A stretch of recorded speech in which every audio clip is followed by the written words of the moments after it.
यहाँ पे मेरे पास ऑफ वाइट कलर का जॉर्जेट का ब्लाउज है। इसका ही रीयूज मैं आपको बताने वाली हूँ। ये सामने से हुक वाला ब्लाउज है। इसके बैक पार्ट में एम्ब्रॉयडरी है और स्लीव्स पे भी एम्ब्रॉयडरी की गई है। और जिस साड़ी का ये ब्लाउज है उस साड़ी का रीयूज मैं पहले ही कर चुकी हूँ।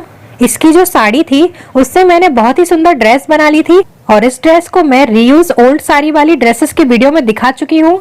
तो यदि आपने वो वीडियो नहीं देखा है तो आप उसे जरूर देखिएगा, क्योंकि मैंने उसमें बहुत ही सुंदर सुंदर आपको ड्रेसेस दिखाई हैं जिन्हें मैंने ओल्ड साड़ी से बनाया था। तो मेरे पास ओल्ड ब्लाउज के रीयूज के लिए रिक्वेस्ट आ रही थी, तो इस वजह से मैं आपको इस ओल्ड ब्लाउज का रीयूज बताऊंगी। तो मेरे पास यहाँ पे ये ब्रॉकेट का कपड़ा है जो कि बिल्कुल इस ब्लाउज के वर्क से मैच कर रहा है। तो इस कपड़े से मैं डिजाइनर स्लीव बनाऊंगी। तो यहाँ पे पहले इसकी चौड़ाई चेक कर लेते हैं। तो यहाँ पे इसकी चौड़ाई 32 इंच की है और मैंने इसे एक बार फोल्ड किया है। तो अब इसकी जो चौड़ाई है वो 16 इंच की हो गई है और अब हमें उतनी ही लंबाई लेनी है। तो यहाँ पे 16 बाय 16 इंच का कपड़ा यूज होगा। यदि आपको स्लीव्स की लंबाई छोटी रखनी है तो फिर आप इसकी लंबाई कम भी ले सकते हैं। आप चाहें तो 12 बाय 12, 14 बाय 14 इस तरह से भी ले सकते हैं। अब यहाँ पे मैंने इसे और भी में फोल्ड करके रखा है। तो इस तरह से ये ट्रायंगल बन गया है। तो अब इस तरह से ये तिरछी वाली लाइन को यदि हम नापते हैं तो ये 23 इंच की आ रही है।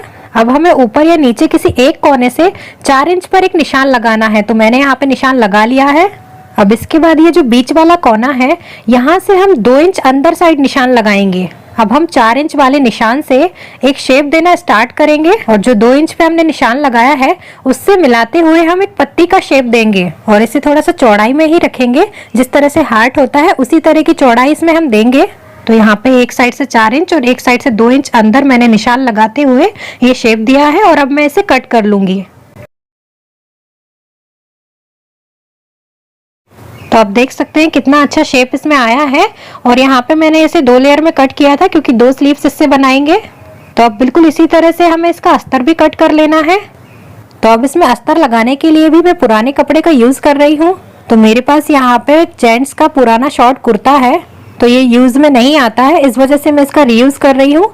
तो यहाँ पे मैंने इसे एक कॉर्नर से इस तरह से फोल्ड कर लिया है जैसे मैंने कपड़े को फोल्ड किया था। तो मैंने यहाँ पे जो पत्ती शेप में कपड़ा कट किया है उसको मैंने इस पर रख दिया है और अब मैं इसे कट कर लूंगी।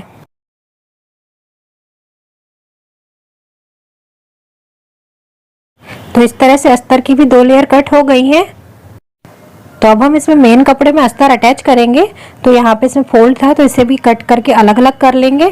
अब इसके बाद मेन फैब्रिक की दोनों लेयर का सीधा साइड ऊपर के साइड रखेंगे और फिर इन दोनों लेयर के ऊपर अस्तर को सेट करते हुए रखेंगे। तो यहाँ पे मैं ब्रॉकेट का कपड़ा यूज कर रही हूँ। ये कपड़ा थोड़ा सा कड़क होता है। यदि आप किसी सॉफ्ट कपड़े का यूज कर रहे हैं तो इसके लिए पहले आपको कपड़े में बकरम चिपकानी होगी, क्योंकि जो डिजाइन हम इससे क्रिएट करने वाले हैं उसके लिए हमें कोई कड़क कपड़ा लेना होगा। और यदि आपका कपड़ा पहले से ही स्टिफ है तो फिर आपको उसमें बकरम लगाने की जरूरत नहीं है। इसे आपको किनारे से सिल देना है और आपको थोड़ा सा खुला रखना है। और आप चाहें तो इसमें पूरे में बकरम ना लगाते हुए नीचे में जो कोना बन रहा है सिर्फ वहां पे बकरम लगा सकते हैं। तो यहाँ पे हम पेपर बकरम का यूज करेंगे। ये जो बकरम होती है इसमें एक तरफ से स्टिक होती है, इसको हम प्रेस से कपड़े पे चिपका सकते हैं। तो इस तरह से ये बकरम यदि आप चाहें तो पूरे कपड़े में भी लगा सकते हैं। इससे कपड़े में थोड़ी सी स्टिफनेस आ जाती है। अब यहाँ पे मैं इसे केवल नीचे ही यूज कर रही हूँ। तो मैंने यहाँ पे बकरम का एक छोटा टुकड़ा ले लिया है और इसे मैंने एक बार तिरछा फोल्ड किया है जैसा मैंने कपड़े को किया था। तो इस तरह से बकरम पे 2 ट्रायंगल बन जाएंगे और अब हम इसे कट कर लेंगे। तो हम इसे केवल नीचे नीचे इसलिए लगा रहे हैं क्योंकि ये जो नीचे कोना बनता है ये फोल्ड हो जाता है। तो यदि हम इसमें बकरम लगा देते हैं तो ये बहुत ही अच्छा शेप ले लेता है और ये फोल्ड भी नहीं होता है। तो अब मैंने नीचे साइड से सिलाई का मार्जिन छोड़ते हुए दोनों बकरम का चिपकने वाला साइड नीचे की तरफ रखा है और इसे हमें कपड़े के पीछे साइड चिपकाना है, मतलब उल्टे कपड़े पर हमें इसे चिपकाना है। तो मैंने यहाँ पे बकरम चिपका लिया है। अब हम इसके सीधे साइड अंदर करते हुए इस पर अस्तर रखेंगे और इस पर किनारे से सिलाई लगा देंगे। केवल एक साइड से हम इसमें थोड़ा सा खुला रखेंगे क्योंकि हम इसे सीधा करेंगे तो इसके लिए हमें थोड़ा सा कपड़ा खुला रखना होगा। तो मैंने यहाँ इन दोनों पार्ट्स पे सिलाई लगा ली है और थोड़ा सा इन्हें खुला रखा है। अब यहाँ पे नीचे साइड ये कोना है, इसका मार्जिन हम इस तरह से फोल्ड करेंगे।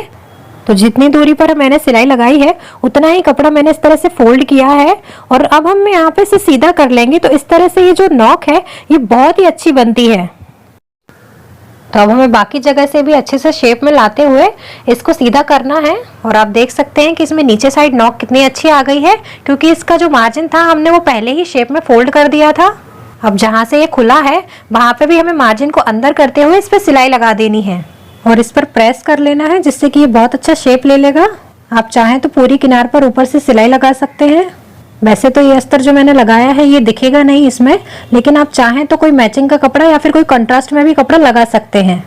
अब जहाँ पे ये गोलाई वाला भाग है ऊपर साइड, वहाँ पे हम इसमें प्लीट देंगे। तो यहाँ पे देखिए एक स्लीव मैंने यहाँ पे बना ली है और बिल्कुल इसी तरह से हम दूसरी स्लीव भी बनाएंगे। तो ये प्लीट मैंने इसमें कैसे दी है वो मैं आपको बता देती हूँ। तो हमें इसको एक बार फोल्ड करके रखना है और ऊपर साइड जहाँ पे हमने गोलाई दी है वहाँ पे हमें सेंटर में एक निशान लगाना है। अब हमें सेंटर से यहाँ पे 10 इंच तक की दूरी लेना है। तो इस तरह से हम इंची टेप से चेक कर लेंगे, जहाँ पे भी हमें 10 इंच की दूरी मिलेगी वहां तक हम इसमें निशान लगा लेंगे। तो ये निशान हमें दोनों साइड लगाना है। तो इस तरह से सेंटर के दोनों साइड मैंने 10-10 इंच पर निशान लगा लिए हैं। अब हम सेंटर से आधा इंच दूरी पर और निशान लगा लेंगे। तो ये निशान हमें दोनों साइड लगा लेना है, क्योंकि हम आधा इंच चौड़ी प्लीट इसमें डालेंगे। आप चाहें तो इसमें अंदाजे से भी प्लीट डाल सकते हैं। तो इस तरह से आधा इंच चौड़ी या फिर आधा इंच से थोड़ी सी कम चौड़ी भी आप प्लीट इसमें डाल सकते हैं। तो अब हम सेंटर से प्लीट डालना स्टार्ट करेंगे। तो सेंटर से आधा या पौना इंच दूरी पर हम पहली प्लीट डालेंगे और फिर मैं इसमें अल्पिन लगा रही हूँ, जिससे कि ये सेट रहे।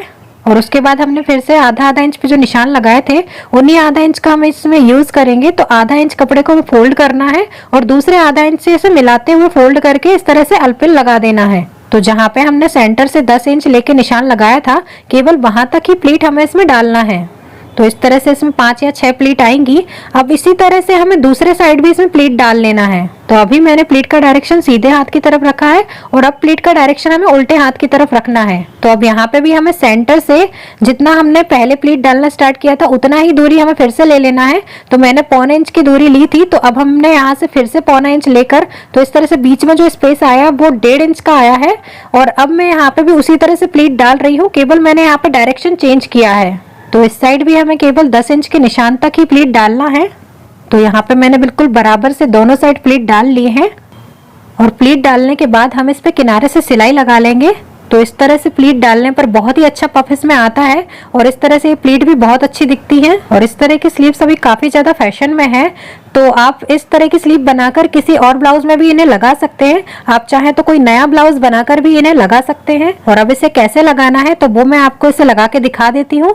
तो इसके लिए मैं ये पुराना ब्लाउज ही यूज कर रही हूँ, क्योंकि ये मेरा ब्लाउज यूज में नहीं आता है और इससे मुझे यूज करना है, इस वजह से मैं इसे थोड़ा सा नया कर रही हूँ। तो अब यहाँ पे हमें दोनों स्लीव को इस तरह से शोल्डर की जो सिलाई होती है वहां पे हमें स्लीव का सेंटर मिलाते हुए रखना है और फिर हमें इसे नेक से जोड़ देना है। तो जहां तक इसमें हमने प्लीट डाली है, जो हमने 10-10 इंच पे निशान लगाया था, वो निशान जहां तक आ रहा है वहां तक हमें इसमें सिलाई लगानी है। और याद रहे कि स्लीव का सेंटर और जो शोल्डर की सिलाई है उसे हमें बिल्कुल मिलाते हुए ये स्लीव इसमें लगाना है। तो आप इस तरह की स्लीव किसी भी ब्लाउज में लगा सकते हैं। ये मेरे पास एक स्लीवलेस ब्लाउज है, इस तरह के ब्लाउज में भी ये स्लीव काफी अच्छी लगेंगी। ये प्रिंसेस कट का बैक हुक वाला ब्लाउज है, तो आप किसी भी तरह के ब्लाउज में ये स्लीव लगा सकते हैं। और यदि आपको पूरा ब्लाउज सीखना है तो मैंने ये प्रिंसेस कट का ब्लाउज बना के दिखाया था। ये सामने से हुक वाला प्रिंसेस कट ब्लाउज है, तो इसकी कटिंग और स्टिचिंग का वीडियो भी मैंने आपके साथ शेयर किया है।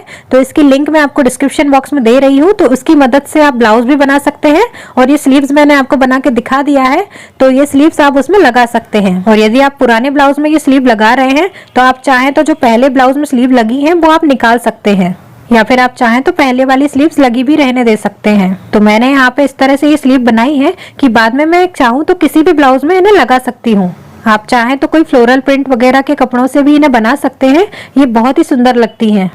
और इन स्लीव्स को आप चाहें तो कंट्रास्ट में लगा सकते हैं, या फिर जिस कपड़े का ब्लाउज है उस कपड़े से भी स्लीव्स बना सकते हैं। तो इसे ब्लाउज में ज्वाइंट करने का सबसे अच्छा तरीका ये है कि आप इसे पहले सेंटर से सेफ्टी पिन से अटैच कर लें और उसके बाद दोनों साइड से आप इसे सेफ्टी पिन से अटैच कर लें, फिर इसके ऊपर से इसमें सिलाई लगा दें। और यहाँ पे मेरे ब्लाउज में पीछे साइड पाइपिंग लगी है, तो मैंने पाइपिंग को बाहर निकालते हुए ये स्लीव इसमें लगा दी है। आप चाहें तो बिल्कुल किनारे से इसे लगा सकते हैं। तो यहाँ पे आप देख सकते हैं ये स्लीव लग चुकी है। और आप चाहें तो स्लीव्स के किनारों पर लेस भी लगा सकते हैं। तो मैं आपको भी यहाँ पे लेस लगा के भी दिखाती हूँ। मेरे पास यहाँ पे ये जरी की लेस है, ये बिल्कुल इससे मैच हो रही है, तो इसे ही मैं इसमें लगाऊंगी। तो नीचे साइड जहाँ पे ये नॉक बन रही है वहां से मैं ये लगाना स्टार्ट करूंगी और इसे इस तरह से घुमाते हुए पीछे साइड से और वापस से नीचे तक मिला दूंगी। यदि आपको भी स्लीव्स में लेस लगाना है तो आप इसे ब्लाउज में अटैच करने से पहले ही लेस लगा लें, तो आपको इसमें प्रॉब्लम नहीं आएगी। तो अब यहाँ पे देख सकते हैं कि लेस लग चुकी है और बहुत ही अच्छा लुक इसमें आ गया है। तो इस तरह से ये अनीता हसनंदानी स्टाइल में बलून फ्लैप वाली स्लीव्स बनके तैयार हो गई हैं। तो आप इस तरह की स्लीव जरूर बनाएं क्योंकि ये बहुत ही अच्छी लगती है और इन्हें मैं अलग अलग तरीके से बाद में स्टाइल करके भी दिखाऊंगी। अभी फिलहाल मैं इस तरह से आपको दिखा रही हूँ। तो आप देख सकते हैं इसमें बहुत ही अच्छा लुक आया है। और यदि आपको ये वीडियो पसंद आया है तो आप इसे लाइक जरूर कीजिएगा और अभी तक आपने मेरे चैनल को सब्सक्राइब नहीं किया है तो आप इसे सब्सक्राइब जरूर करें, क्योंकि आगे भी मैं आपके साथ अच्छे अच्छे वीडियोस लाती रहूंगी। और इससे पहले मैंने आपको काफी सारी पुरानी साड़ियों का रिव्यूज भी बताया है, तो वो भी आप जरूर देखें। तो अब हम मिलेंगे अगले वीडियो में। Take care, bye bye.